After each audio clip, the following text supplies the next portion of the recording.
The topic for today is hardware controlled. In the last video, we have discussed the control of the processor, basically the control unit.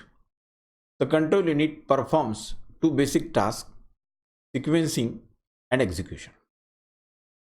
The control unit causes the processor to step through a series of micro operations in a proper sequence based on the program being executed. And secondly, the control unit causes each micro operations to be performed, that is execution. The key to how the control unit operates is the use of control signals. To execute instructions, the processor must have some means of generating the control signals needed in proper sequence.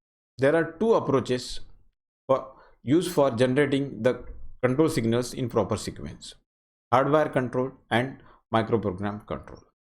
In today's video, we are going to discuss the hardware control. Let us start. Welcome to our channel Engineering and Technology for You. If you are not subscribed to our channel, kindly subscribe and press the bell icon so that you get notifications for our future videos. The topic for today is hardware control. Let us start with the introduction. To execute instructions, the processor must have some means of generating control signal, and that should be in proper sequence. That is what is the main task of the processor: sequencing and execution. So now, to do this, we have two approaches for generating the control signals in proper sequence. One is the hardware control and second is the microprogram control. So in hardware implementation, the control unit is essentially a state machine circuit, and its input logic signals are transformed into a set of output logic signals, which are the control signals. The sequence of operations carried out is decided by wiring the logic elements, hence the name is hardware control. In microprogram control, the control signals are generated by program similar to machine language program, that is called as the microprogram. So that will lead to the microprogram control. Now let us discuss the hardware control in details. The hardware control unit is implemented as a sequential logic circuit or a finite state machine, FSM. Now, which will generate the specific sequence of control signals to execute an instruction. Now, all of you are aware that the instruction consists of an instruction cycle. So the hardware control unit uses the logic to interpret the instruction and generate control signals for the execution of the instruction. Now there are four techniques for designing a hardware control unit. The first is the state table method. Now this is simple method of sequencing sequential circuits. It attempts to minimize the amount of hardware, that is using the state table. Then second method is the delay element method. So it is based on the use of D flip-flops for controlling signal timing. So D flip-flops that will generate the delay required for the timing. Then the third method is sequence counter method. So it uses the counter for timing purpose. And the last method is PLA method, programmable logic array. So it makes use of the programmable logic array for the hardware control. So these are the basic methods. Now we'll concentrate on, say, the method which will be just a sequential combination of sequential and combinational circuit. So here the First, we'll discuss the control unit's inputs. What are the inputs required for the control unit? As you can see here, we have the instruction register that is giving input to the control unit, and then we have on this side flags. Flags are nothing but that is giving the status information, status flags. And then we have the clock, which will be used for the sequencing. Then apart from this, we have the control signals from the control bus, which are coming to the control unit. Now here the signals, that is from the flags or the control signals from the control bus, they will be directly used by the control unit, whereas the signals which are coming from instruction register and the clock, they will not be used directly. So in order to make them useful for the control unit, we'll have to refine them. Let us see how we can refine them. So the first is instruction register input. Here we consider the instruction register. Now this register, it stores the opcode of the instruction. So the control unit will make use of the opcode and will perform different actions. Here the actions of the control units, they are nothing but the generation of the control signals for different instructions. Now there should be a unique logic input for each opcode, because the function performed by each of the instruction is different. So in order to have unique logic input, we make use of the decode, so which takes an encoded input and produces a single output. So already you have studied the different decoders. It will have n binary inputs, then it will produce 2 raised to n binary outputs, and 2 raised to n different input patterns will activate a single unique output. So that's why if you take 4:16 decoder, it can be used for 16 input patterns.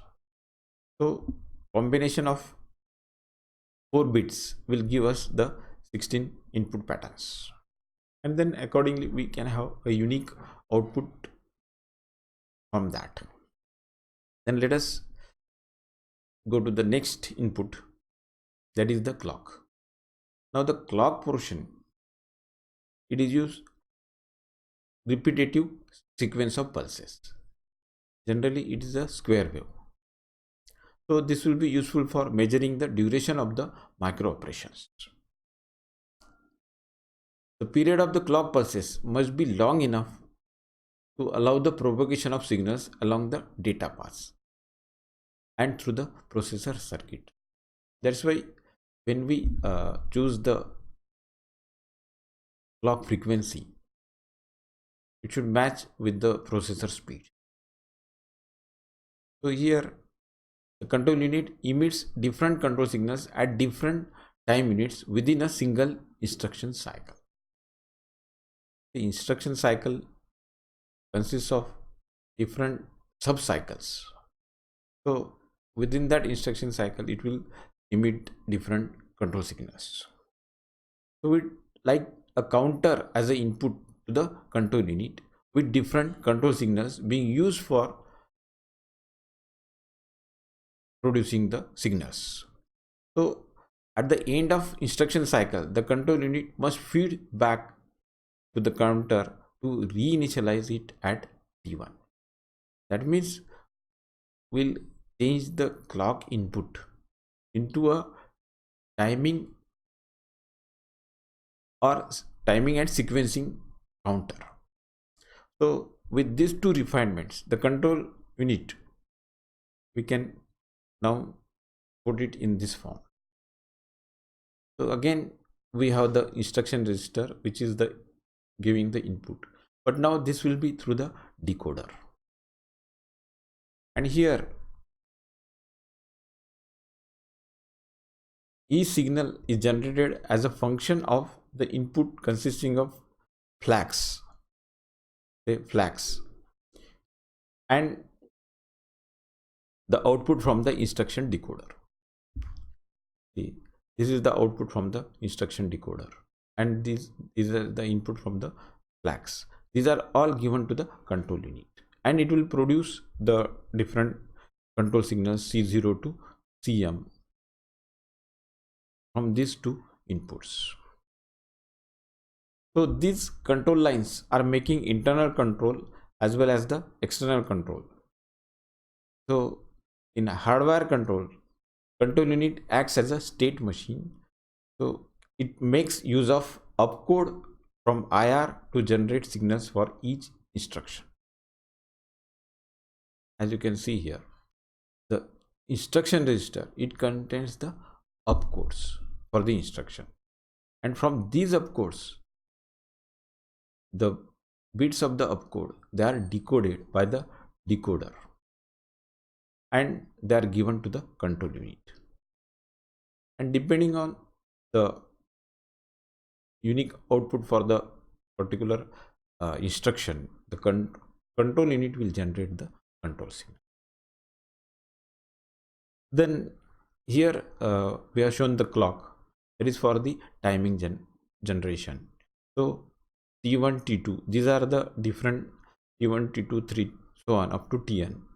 These are the clock cycles we are going to use for the timing purpose. Then let us go to the control unit logic. Now here, for hardware implementation of the control unit, we have to think about the internal logic of the control unit that produces output control signals as a function of its input signals. Now inputs are coming from the instruction register and the flags, and so the control unit logic, it should produce the output signals as a function of its input signal. So what should be done for this? For each control signal to derive a Boolean expression of that signals as a function of input. So if we can derive that Boolean expression for the, say, the inputs, then it will be possible to produce the output control signals. So here we are showing the data pass and the control signal. This is a simple processor that is using a single accumulator. Now you can see the different blocks here. They are the memory buffer register, memory address register, then clock is the control unit, this is the program counter, this is the instruction register, then we have the accumulator and the ALE. So the arithmetic and logic operations, they are performed in the ALU with the help of the accumulator. And these different states are shown here, C1, C0 to C12. They are the different states. So basically it will generate, say, it will have three destinations. One is the data path. So data path, for example, an instruction fetch the contents of the memory buffer register are transferred to the instruction register. So always the instruction register will have the link from the memory buffer register, because the memory buffer register will store the data from the memory, and then it will go to the instruction register. Now here for each path to be controlled, there is a switch. Here, the switch is indicated by this circle. These are nothing but the gates.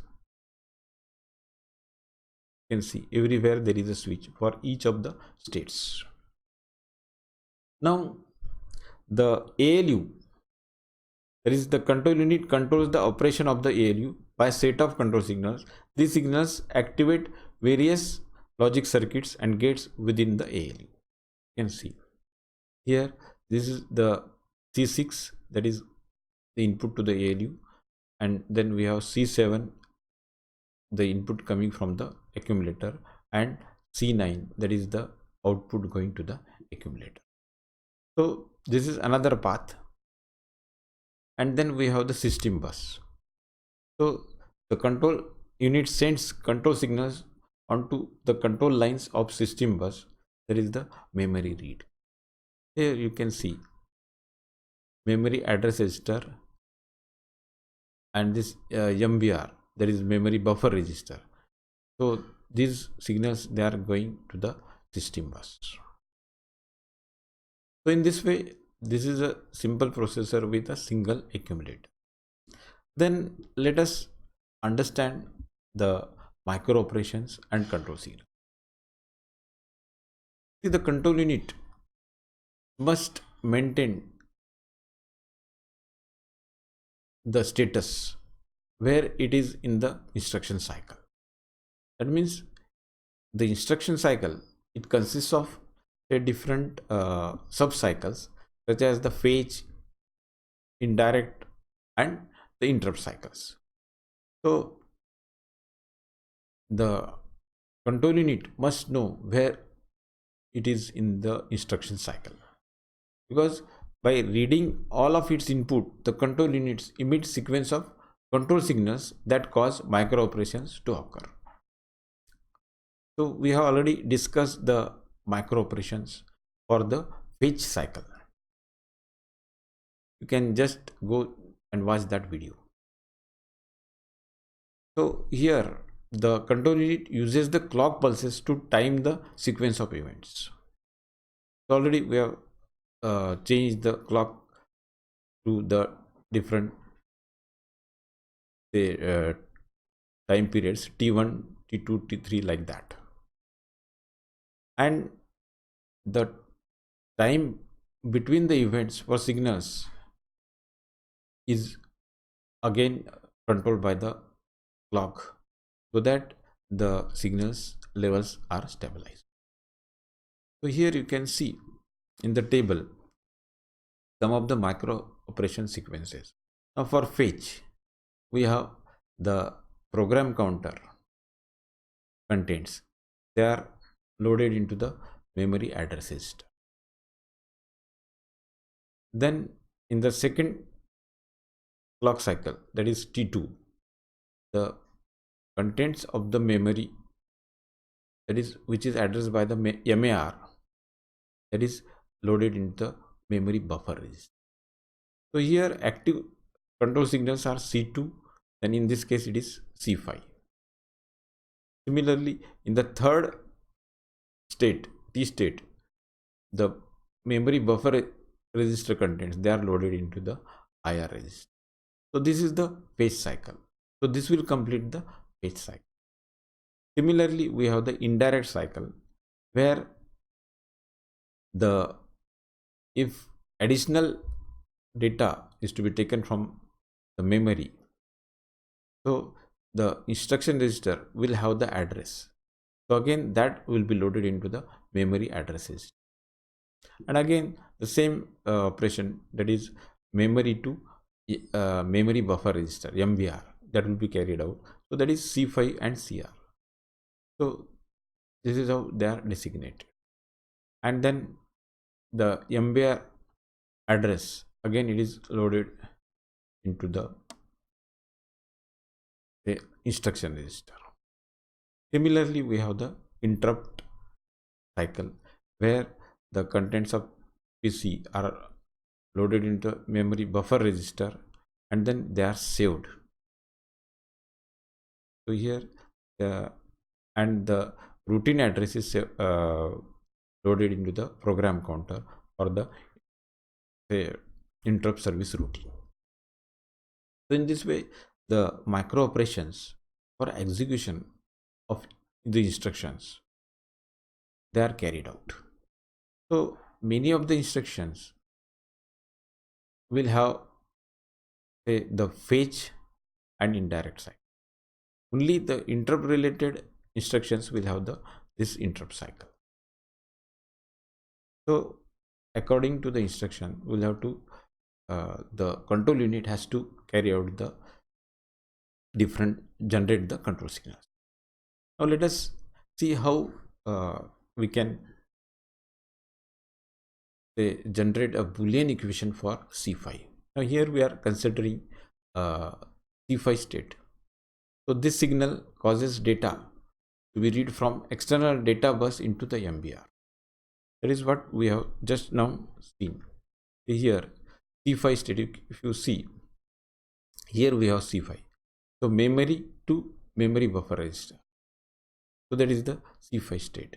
Similarly, in the indirect cycle, memory to memory buffer register, C5 state. So it is appearing twice. So we can see that this is used twice in the table. So during the fetch cycle and the indirect cycle. So now we'll define two control signals P and Q. So P and Q will be 0 for the fetch cycle, P and Q will be 0 1 for the indirect cycle, P and Q will be 1 0 for the execute cycle, and PQ will be 1 1 for the interrupt cycle. So defining these two control signals, now we can find the Boolean expression for the C5. So C5, now we have just now seen that it appears in say two T states. Say T2, it is appearing when in the phase cycle as well as in the indirect cycle. So that's why we take this P bar Q bar. So it is 0 0. That's why we take P bar and Q bar and AND it with the T2. And then again it is appearing in the indirect cycle where PQ is 0 1. So we take P bar and Q and AND it with T2.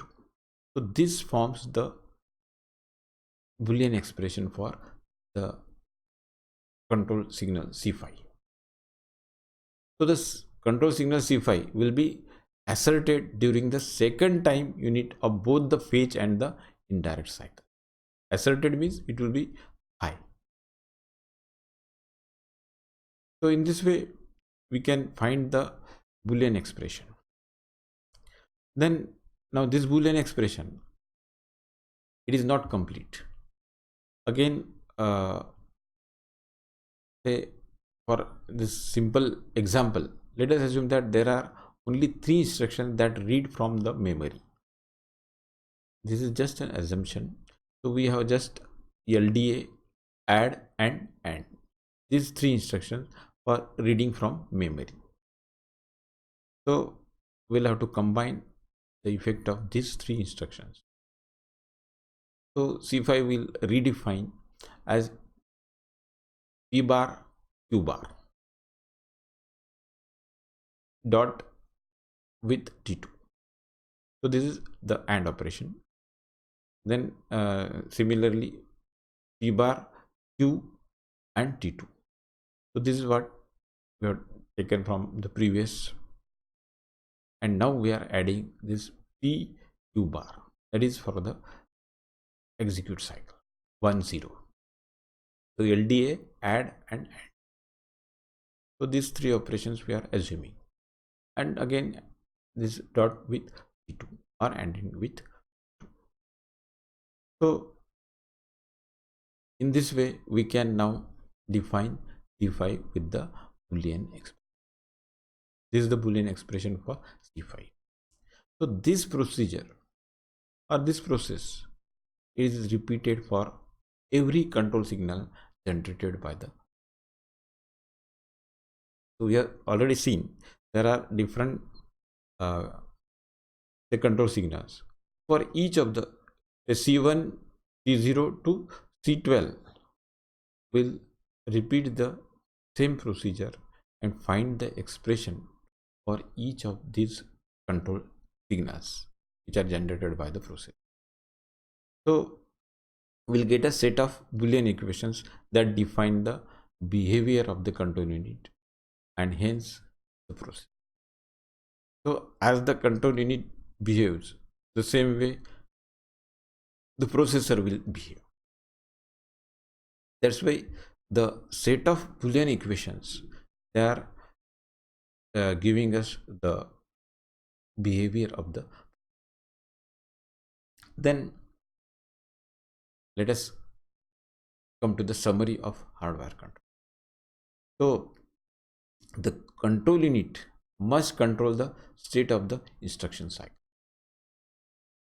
and already we have seen that the sub-cycles: fetch, indirect, execute and interrupt. These are the 4 sub-cycles. The control unit issues a signal that causes timing generator to reinitialize and issue T1 for each of these sub-cycles. And the control unit must also set appropriate values of P and Q to define the next sub-cycle to be performed. Because P and Q, we have taken the values as 0, 0 for the fetch cycle, 0, 1 for the indirect cycle, 1, 0 for the execute cycle, and 1, 1 for the interrupt cycle. So when we set the appropriate values of P and Q to define the next subcycle, then the control unit will be able to execute the instruction, or it will be able to execute generate the control signals required for execution. So with this we come to the end of this video. If you have any queries, you can contact me on Facebook, Twitter, Gmail, Instagram, or you can put your query on our website engineeringonline4u.com. Then thanks for watching. If you like the video, press the like button, share with your friends, and subscribe to our channel Engineering and Technology for You. And don't forget to press the bell icon if you want to get future videos on this subject, because I will be making few more videos on this subject. Then thanks for watching. Have a nice day.